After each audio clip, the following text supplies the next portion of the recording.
Hey everyone, today we are making baklava.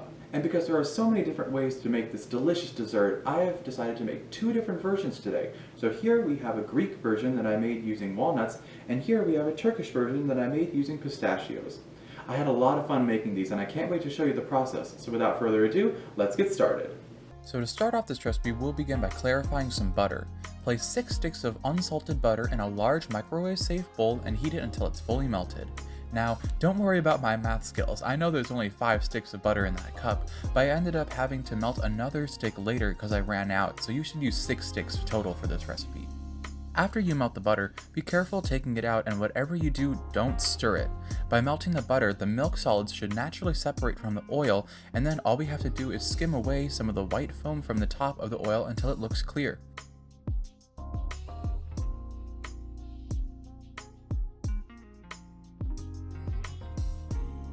Then we can pour out the oil carefully, making sure not to let any of the milk solids at the bottom get into our container. When it gets close to the bottom, it may be easier to use a spoon to take out the last little bits of oil. The reason we use clarified butter for baklava is so that the milk solids don't burn in the oven and ruin the beautiful tops of our baklava. Now, you may ask, what should I do with the leftover milk solids? Well, don't throw them out. You can actually add them to lots of things such as bread doughs, mashed potatoes, and even cooked vegetables for a great rich flavor. So once we've obtained our beautiful clarified butter, we can go ahead and prepare the fillings for our 2 baklava. For our Turkish style baklava, we can begin by roughly chopping up around 3 cups of raw pistachios. Make sure that these pistachios are not roasted and salted because pre-roasted pistachios might burn in the oven and any additional salt will change the flavor of the baklava. I would also recommend buying them pre-shelled because that will save you a lot of time not having to shell every single pistachio. Your fingers will thank you too. Now, raw pistachios can be a bit hard to find in some places and can also be very expensive. I had to go to around 4 different stores before I found one with raw pistachios, so I would recommend looking for a local Turkish or Middle Eastern market and they will probably carry raw pistachios. You can also order them online, but they tend to be pretty expensive and you'll have to wait a couple days for them to arrive. Once our pistachios are roughly chopped, it should look like there's a variety of sizes throughout the mixture in order to add more texture. We don't have to add anything else to this filling, so we can go ahead and set it aside while we prepare our Greek style filling. So for the Greek style baklava, we are going to start by roughly chopping around 3 cups of walnuts. Just like the pistachios, we want a variety of sizes in the nuts to create more texture. Just make sure there aren't any huge pieces. Once we have our chopped nuts, we can spice up this filling a bit by adding some nice warm spices such as 1 tablespoon of cinnamon, 1 teaspoon of allspice, and a 1/4 teaspoon of nutmeg. Then all we have to do is give it a good stir to evenly distribute the spices, and that is our Greek style filling. Now it's time to start assembling our baklava, so we're going to unroll a package of phyllo dough. Now at some places they sell multiple different kinds of phyllo dough of different thicknesses. We want a pretty thin phyllo dough, so I went with a number 4 phyllo dough, which conveniently was the only thickness that was sold at the store I went to. Now we want to cut the phyllo to fit our pan. For the pistachio baklava, I wanted to try cutting it into this really pretty star pattern that I saw online, so I went with a circular pan. And to get the right size, I just flipped the pan over and cut around the outside with a knife. The dough was slightly short on the edges, but I rotated the sheets around as I placed them so that they had even coverage. So to assemble, we'll begin by brushing a thin layer of our clarified butter on the bottom of the pan and placing on our first sheet of phyllo. Once that is in place, we can brush on another thin layer of butter and place on our next sheet of phyllo. Continue this process until you have 10 layers of phyllo in the dish. It's okay if your phyllo tears a bit, but just try and keep your layers even. No one is going to see the phyllo at the bottom anyway, so it's okay to use the ripped sheets for this part, but make sure to save some good fully intact sheets for the top so that our baklava is easier to cut and also looks much prettier.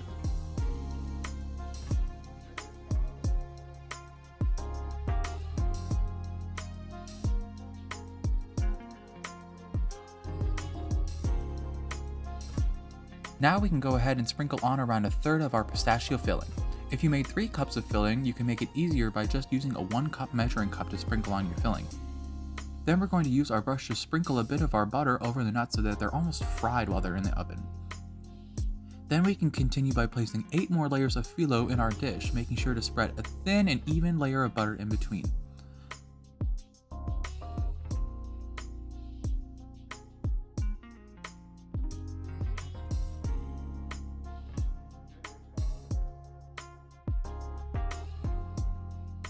Then we can add another 1/3 of our filling and sprinkle again with our butter. Repeat that process once more by adding 8 more layers and putting on the last 1/3 of our filling.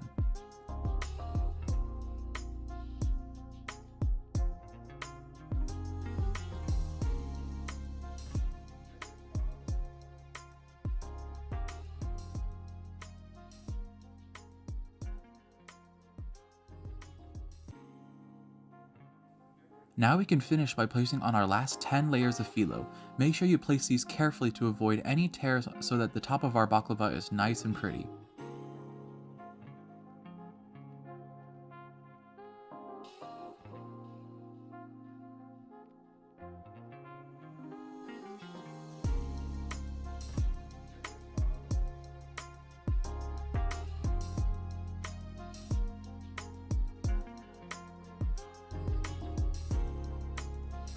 Once the last layer is on and we've brushed it with butter, we can go ahead and set that aside while we assemble the walnut baklava. So for the walnut baklava, the process is roughly the same, but for this one I'm going to make it in a square pan, so measure and cut the phyllo to fit the size of the pan you're working with. Then we can go ahead and layer the first 10 layers just the same as the first one, and place on the first third of our spiced walnut filling. Sprinkle with butter and then continue building your baklava using the same layering process as the pistachio baklava. Just remember the order should go 10 layers of phyllo on the bottom, the first third of the filling, 8 layers of phyllo, another third of the filling, 8 more layers of phyllo, and then our last third of the filling, and then finish with 10 layers of phyllo.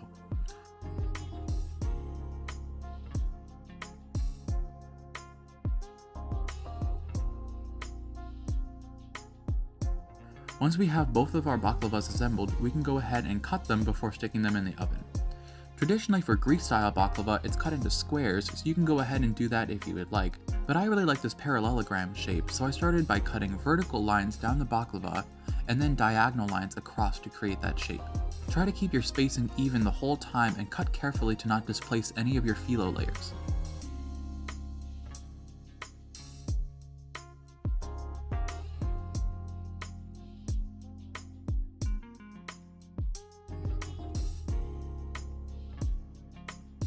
For our Turkish style baklava, I'm going to cut it into this really cool star pattern.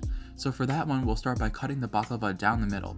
Then turn it 90 degrees and make another cut down the middle to get quarters.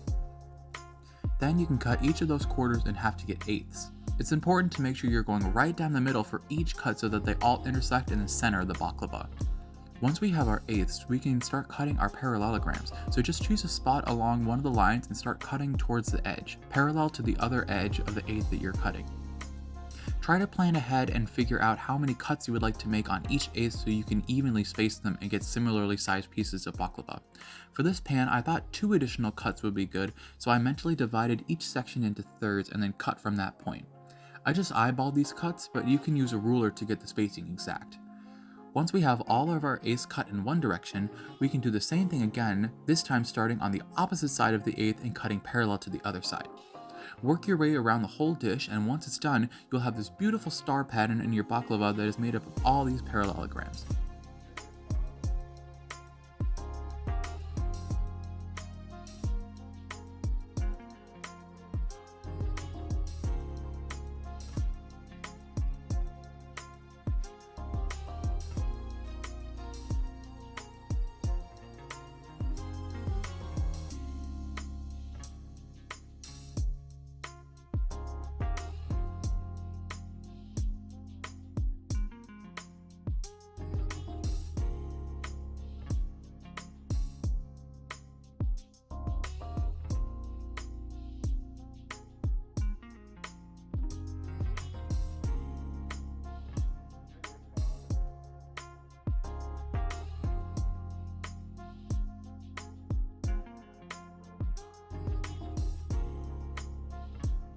To be honest, I was pretty nervous about cutting this because I was afraid I was going to mess it up, but I'm actually really pleased with how it turned out.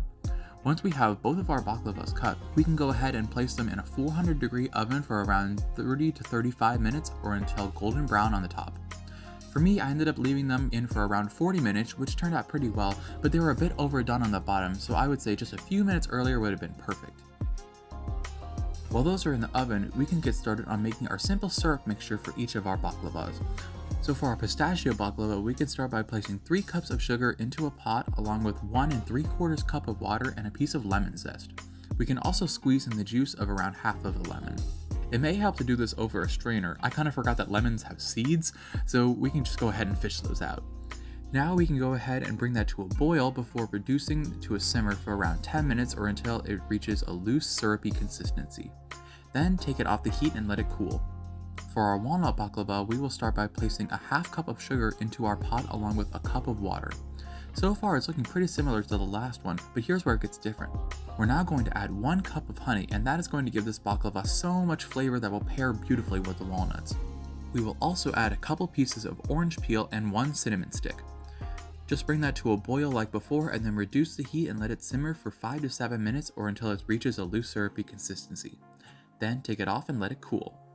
Once our baklava is golden brown on the top, we can go ahead and take them out of the oven, and without wasting a second, we can pour on our delicious syrups over the baklava.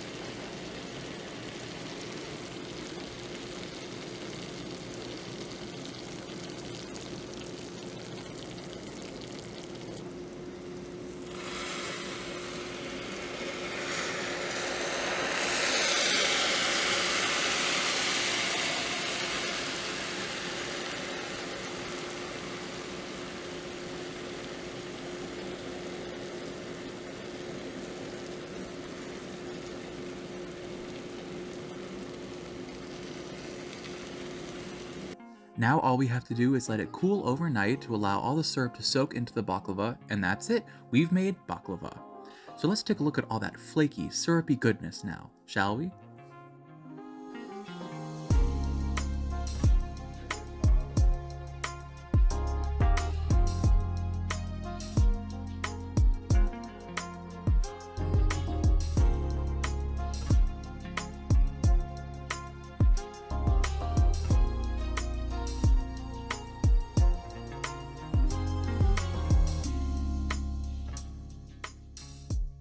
So today we made 2 different versions of baklava. Both varieties were so delicious and I'm so happy with how they turned out.